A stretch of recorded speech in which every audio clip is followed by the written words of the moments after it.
नमः शिवाय। आप सभी को महाशिवरात्रि की ढेर सारी शुभकामनाएं। भगवान शिव को मनाने के लिए विशेष फाल्गुन व श्रावण मास विशेष होते हैं। इनमें विशेषकर भगवान शिव की पूजा की जाती है।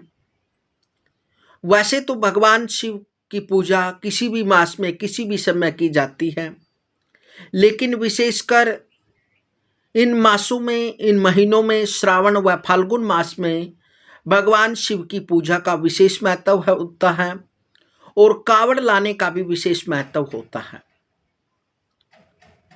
और भगवान शिव को प्रसन्न करने के लिए महाशिवरात्रि में भगवान शिव की विशेष पूजा की जाती है। आज जानेंगे कि फाल्गुन मास में 2026 में महाशिवरात्रि कब मनाई जाएगी, भगवान शिव का व्रत कब रखा जाएगा और भगवान शिव की पूजा के लिए विशेष रात्रि की 4 पहर में जो पूजा की जाती है उसका क्या समय रहेगा और निश्चित काल का क्या समय रहेगा और भगवान शिव को किस प्रकार से प्रसन्न करें। शिवरात्रि अर्थात भगवान शिव जी की रात्रि, पौराणिक कथाओं के अनुसार इसी दिन, इसी तिथि को भगवान शिव जी का विवाह पार्वती जी के साथ हुआ था। यह शिव जी की रात्रि कहलाती है, जो कि फाल्गुन कृष्ण पक्ष की चतुर्दशी को मनाई जाती है। अन्य देवी देवताओं का पूजन यजन दिन में होता है, लेकिन भगवान शंकर की पूजा रात्रि में क्यों होती है, यह विचार आपके मन में भी हो सकता है, यह थॉट आपके मन में भी हो सकते हैं, क्योंकि भगवान शिव तमोगुणी प्रधान संहार के देवता हैं। अतः इनका तमोमयी रात्रि से ज्यादा स्नेह है, क्योंकि रात्रि संहार काल का प्रतिनिधित्व करती है और इस कारण फाल्गुन मास की चतुर्दशी को जो रात्रिकालीन प्रकाश का स्रोत होता है चंद्रमा, वह पूर्ण रूप से अक्षीण होता है, जिसके कारण सभी जीवों में तामसी प्रवृत्तियां कृष्ण पक्ष में अधिक हो जाती हैं। जिस प्रकार पानी आने से पहले पुल बांधा जाता है, उसी प्रकार तामसी प्रवृत्तियों के निवारण हेतु भगवान शिव आशुतोष का अभिषेक पूजन किया जाता है, ताकि जीवों के अंदर एक नई शक्ति उत्पन्न हो, क्योंकि प्रकृति भी एक नए रूप में आ जाती है, क्योंकि संहार के बाद नई सृष्टि उत्पन्न होती है। शिवरात्रि के बाद चारों ओर हरियाली छा जाती है, सभी वृक्षों में नए पत्ते आ जाते हैं। यह एक सृष्टि का नया स्वरूप है। इसलिए भगवान शिव को प्रसन्न करने के लिए भगवान शिव का अभिषेक किया जाता है।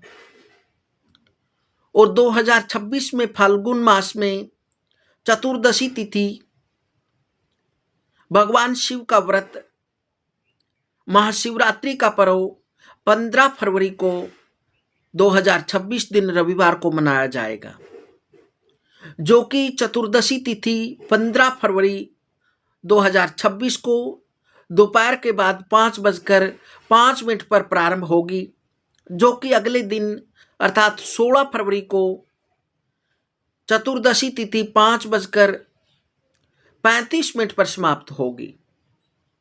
इसलिए भगवान शिव का जो पूजन होता है वह चतुर्दशी तिथि यदि निश्चित काल में हो रही हो तो उसी दिन भगवान शिव को प्रसन्न करने के लिए शिवरात्रि का महापर्व मनाया जाता है।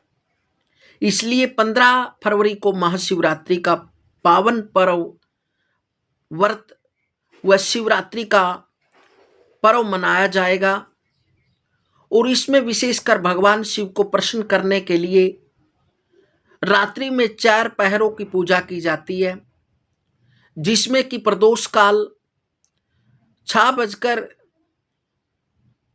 9 बजे तक प्रथम पैर की पूजा की जाती है, जिसमें भगवान शिव का दूध के साथ अभिषेक किया जाता है, जिसे यश, कीर्ति, धन व ऐश्वर्य की प्राप्ति होती है।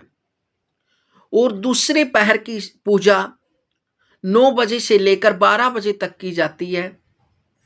इसमें भगवान शिव का विशेष दही के साथ अभिषेक किया जाता है, जिसमें कि सभी प्रकार के कष्ट दूर होते हैं और मन में शांति आती है। तृतीय पैर की पूजा 12 बजे से लेकर 3 बजे तक की जाती है, जिसमें भगवान शिव का घृत के साथ अभिषेक किया जाता है, जो कि सभी मनोकामनाओं को पूर्ण करता है, हर प्रकार की व्याधि को दूर करता है, सभी प्रकार के कष्ट दूर होते हैं।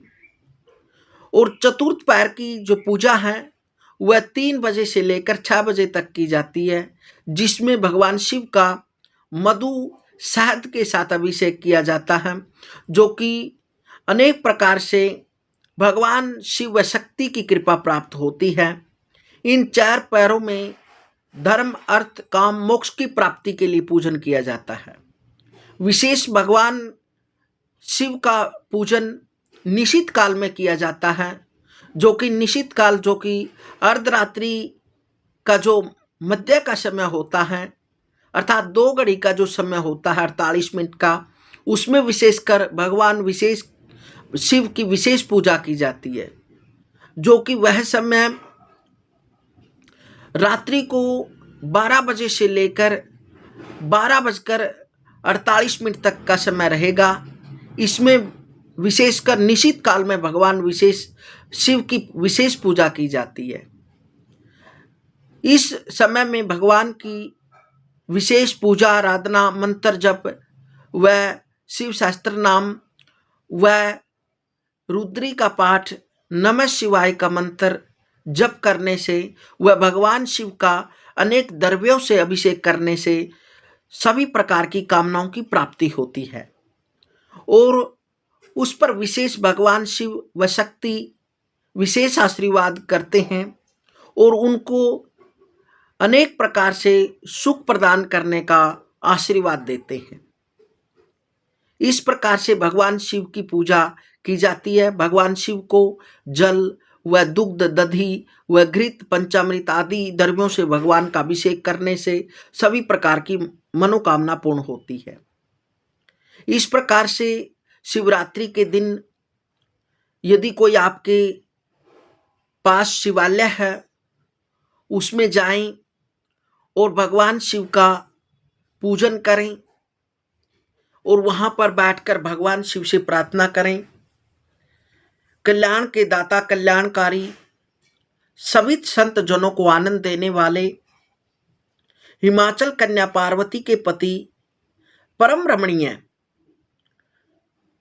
कामदेव के घमंड को भस्म करने वाले, थोड़ी सी भक्ति से प्रसन्न होने वाले, हे सदाशिव, मैं आपकी प्रार्थना करता हूँ, आपकी स्तुति करता हूँ, आपका वंदन करता हूँ, आपका पूजन करता हूँ, क्योंकि भगवान शिव दया करुणा के सागर हैं। ये दीन दयालु हैं, देना ही इनके मन भाता है और मांगने वाले भगवान शिव को सदैव सुहाते हैं। भोलेनाथ तो अंधकार का नाश करने के लिए साक्षात सूर्य हैं। इनके शीश पर बिजली के समान चमकता हुआ पिंगल वर्ण जटाजूट का मुकुट विराजमान है और श्री हरि के चरणों से पवित्र हुई गंगा जी विराजमान हैं। मस्तक पर चंद्रमा विराजमान है। चंद्रमा, अग्नि और सूर्य इनके 3 नेत्र हैं और ये बागंबर धारी हैं और उनके कानों में कुंडल शोभा देते हैं और इनके गले में सर्पों व नरमुंडों की माला शोभा देती है।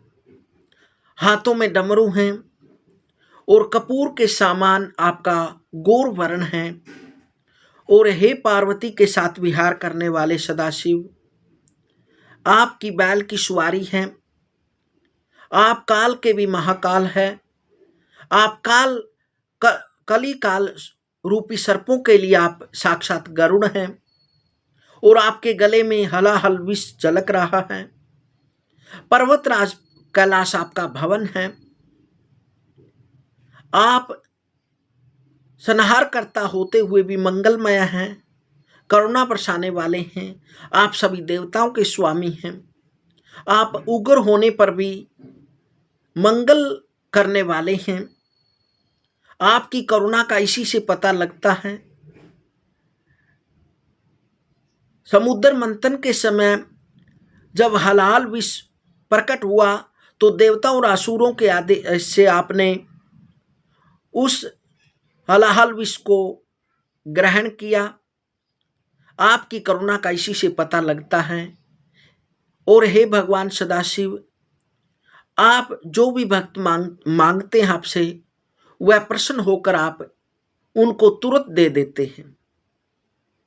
आपने भस्मासुर को भस्म होने का वरदान मांगने पर उनको वह वरदान दे दिया और आप थोड़ी सी भक्ति से प्रसन्न हो जाते हैं।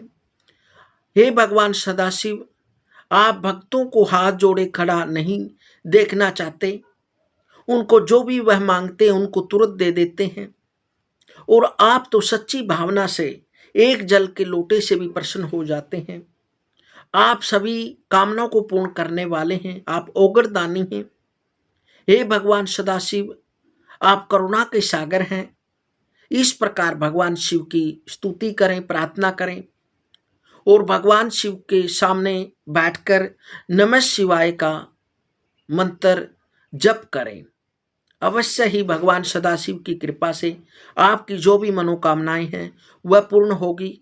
क्योंकि विशेषकर भगवान शिव को जो इस दिन पत्थर, फल, पुष्प या जो भी द्रव्य है या जो भी आप दुग्ध, दही या पंचामृत से भगवान शिव का पूजन करते हैं तो उसे प्रसन्न होकर भगवान सदाशिव भक्तों को सभी प्रकार के वरदान प्रदान करते हैं। भगवान शिव सदा ही करुणा करने वाले हैं, भक्तों की मनोकामना पूर्ण करने वाले हैं। इस प्रकार से भगवान शिव का पूजन करें और भगवान शिव को अनेक मंत्रों द्वारा व अनेक स्तुतियों द्वारा, अनेक स्तोत्रों द्वारा भगवान सदाशिव का पूजन करें। अवश्य ही भगवान शिव और शक्ति की आप पर कृपा होगी। अवश्य ही आपके इष्ट देव और कुल देवता की आप पर कृपा होगी। इस प्रकार से पूजन करें। मिलते हैं साथियों अगली वीडियो में। तब तक जय श्री श्याम।